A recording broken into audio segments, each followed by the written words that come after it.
So guys, for today's video nga guys ay pag-uusapan natin itong bagong updated na format ni Facebook pagdating sa pag-upload ng mga video content dito sa Facebook.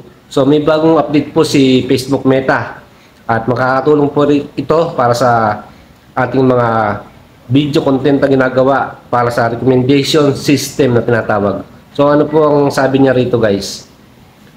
There are a few things you can do to optimize your content for Facebook updated video player and recommendation system.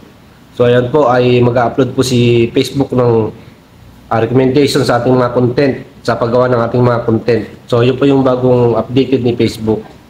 So number 1 po, ang sabi niya rito ay start incorporating Reels. Experimenting with the Reels is a great way to get discovered by new audience and grow on Facebook.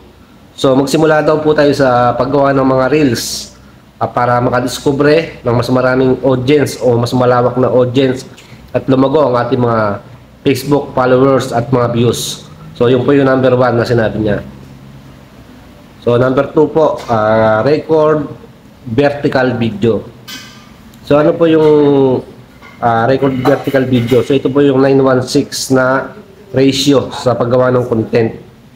Use a vertical format with a 9:1:6 aspect ratio regardless of the video's length. While the new full screen video player support all video, most people watch vertically.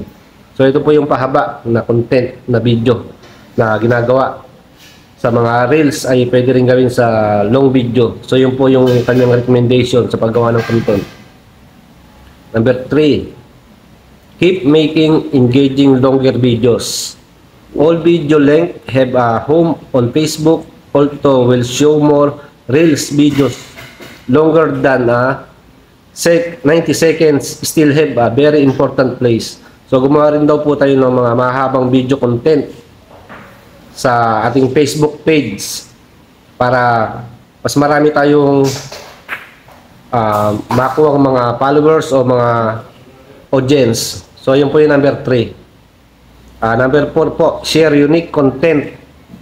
Simple uploading unedited longer content from other platform is unlikely to perform well. Post original content tailored to your Facebook audience. So mag-share daw po tayo ng mga simpleng upload sa ating Facebook unedited o mahabang mga content dito sa platform na Facebook para lumago yung ating mga audience. So yan din po yung sinasabi niya ron. So number 5 po, authenticity and storytelling is king.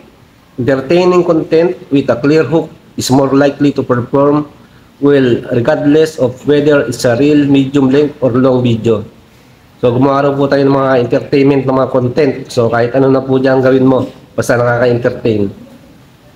So number 6 po, focus on engagement. A recommendation system favor videos that have a lot of engagement, including plays, watch time, reaction, comment, and share.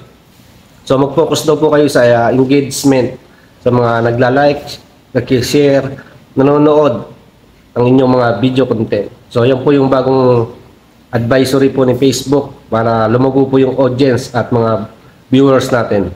So sana po ay may natutunan kayo. Maraming salamat po. Huwag niyo pong kalimutang i-follow yung ating Facebook page at YouTube channel.